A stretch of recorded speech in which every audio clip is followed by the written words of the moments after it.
Today on CLC.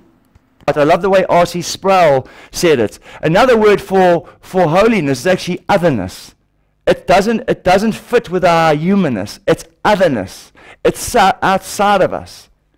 And that's what God sees us as. We are otherness if we are clothed in His righteousness and clothed in His holiness.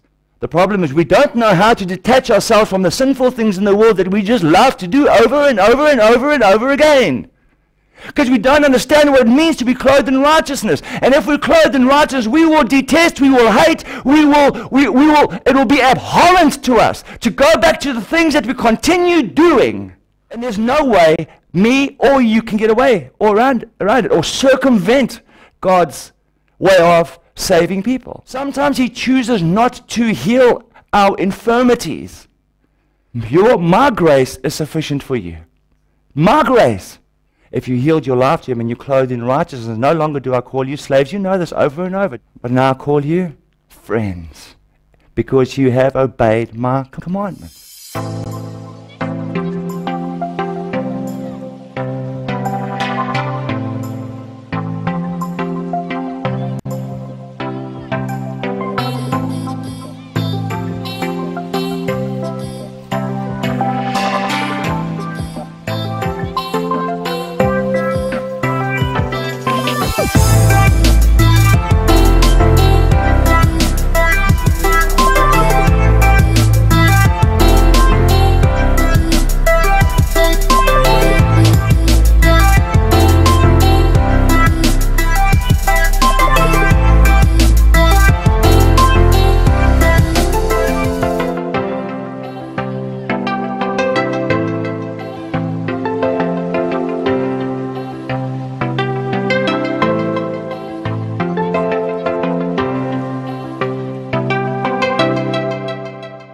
But the problem with the evangelical movement these days and the greater church is that we're leaning heavily on that grace. So we're leaning with a hope, but a blind faith. Well, God is love. Surely He can't look on me with a jaded look. I'm just human. I fall. But then we forget that God does do that. And the only way He can look on me, and I can look on you, every one of you, as if you are clothed in His righteousness. The book of Romans 3, verse 21, right through 4:25, is probably one of the pivotal books in the Bible that tells us about being justified by faith, clothed in righteousness before God.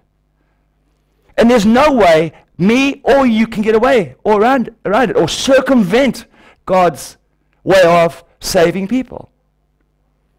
So that's what I want to get across this morning.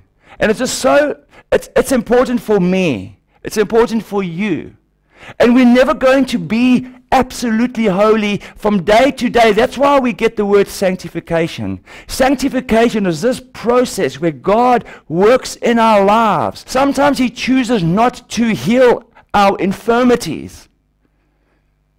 I cry out to God. I tell you, family, there's things in my body. I cry out. He chooses not to do it for me.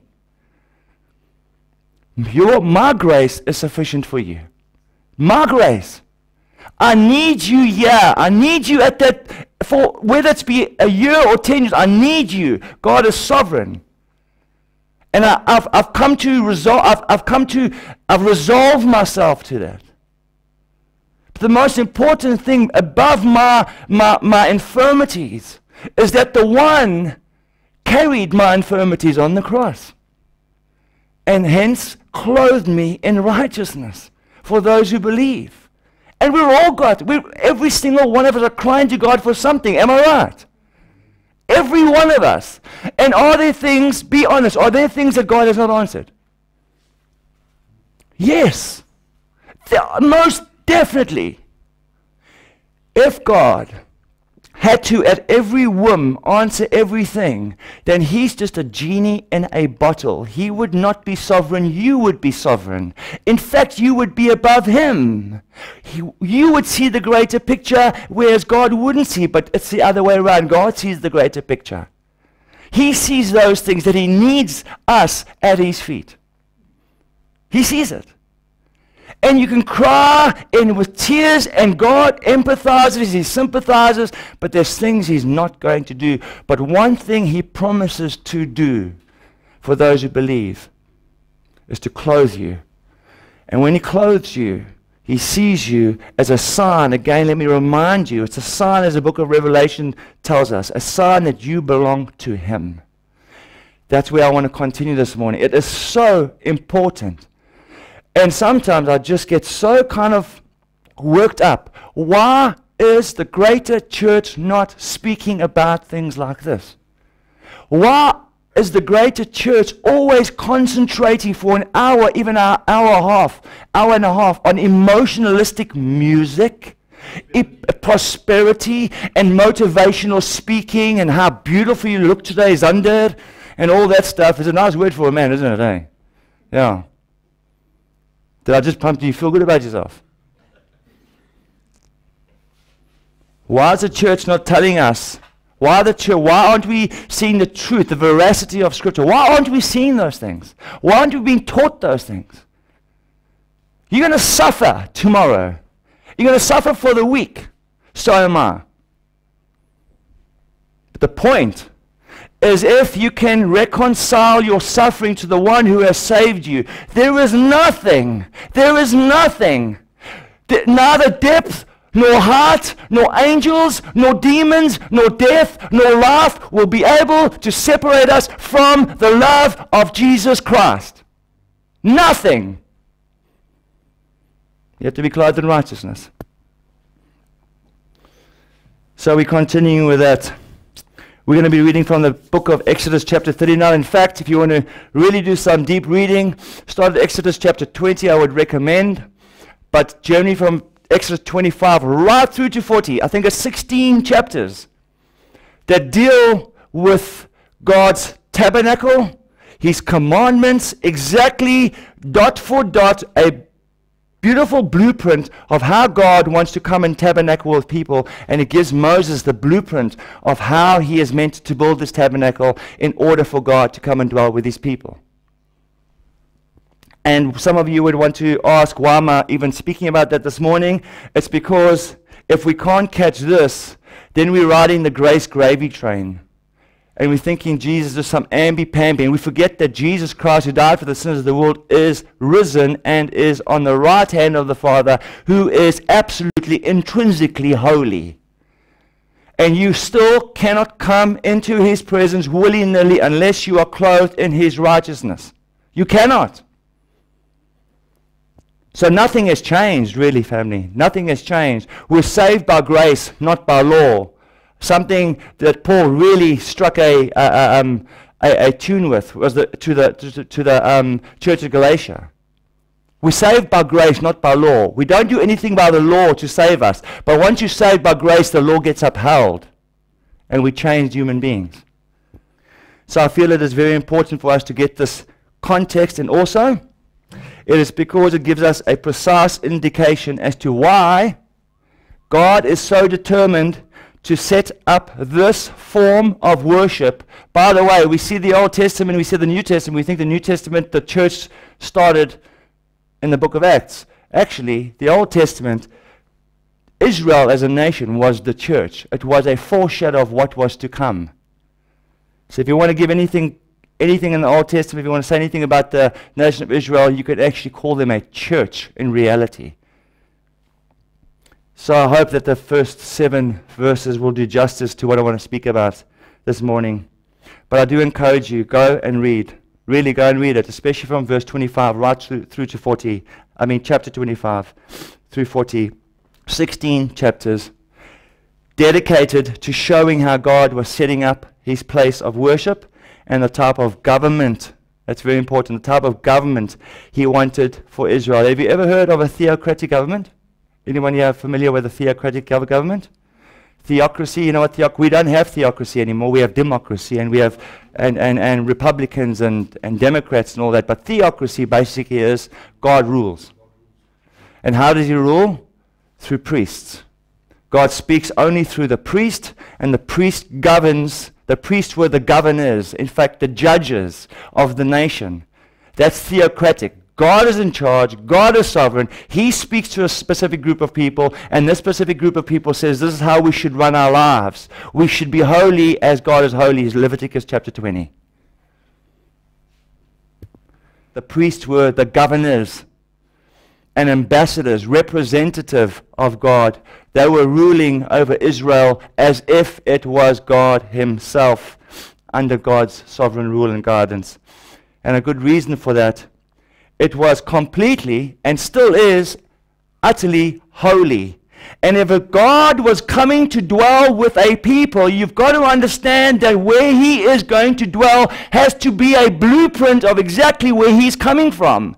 Therefore, if he's going to come and dwell with the people, and he's going to have a place where he makes what he makes holy, it follows obviously and logically that a holy God cannot dwell with a sinful people. Therefore, he has to make a sinful people holy.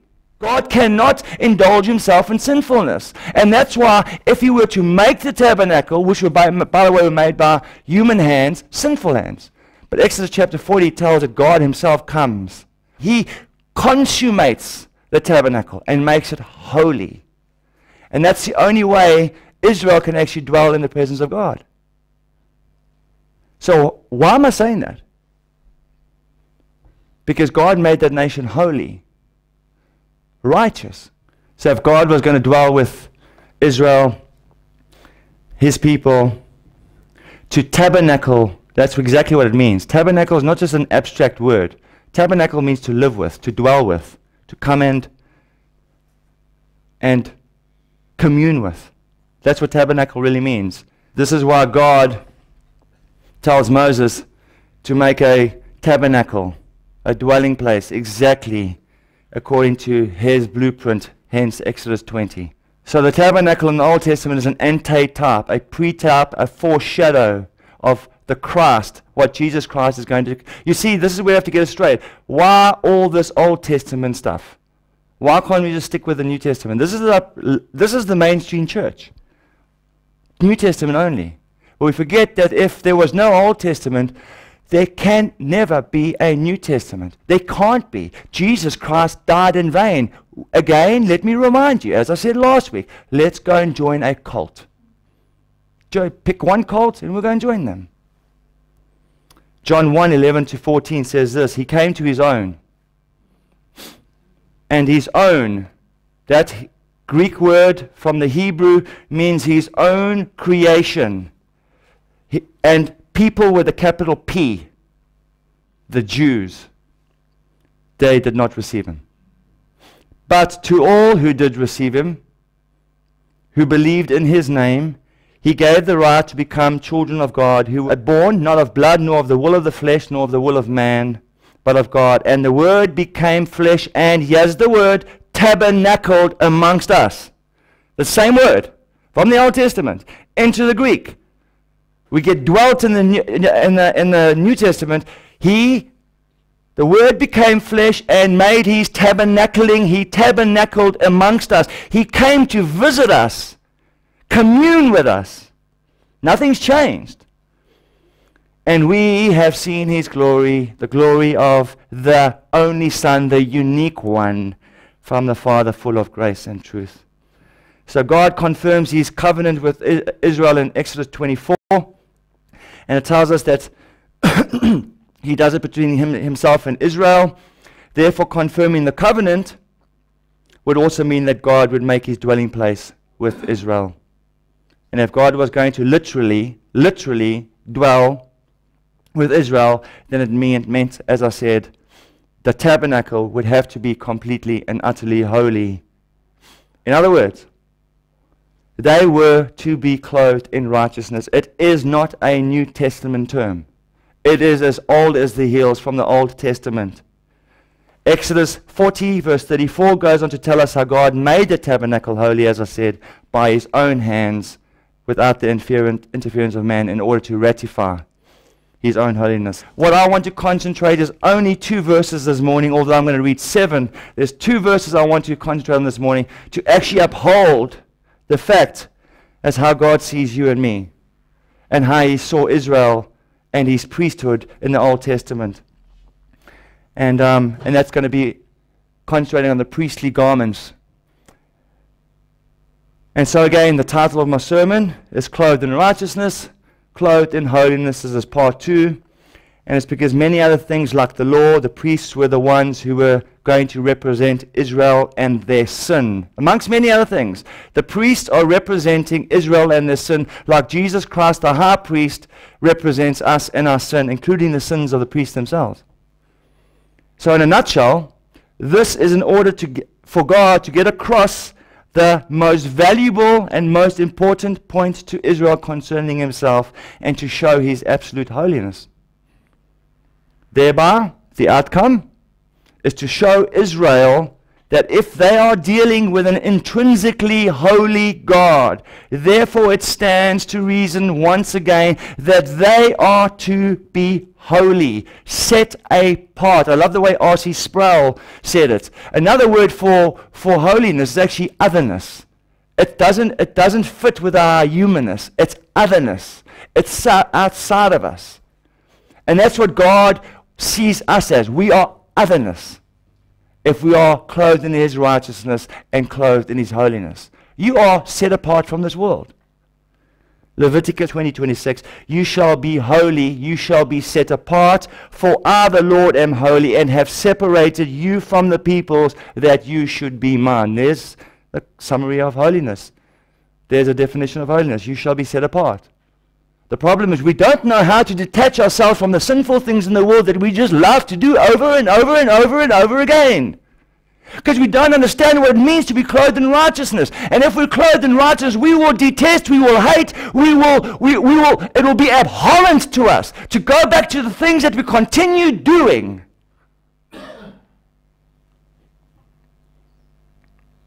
Somewhere along the line, if we are clothed in this righteousness, something has to happen. We're going to have to say no to those things. And you can think of 1,000,001 things right now.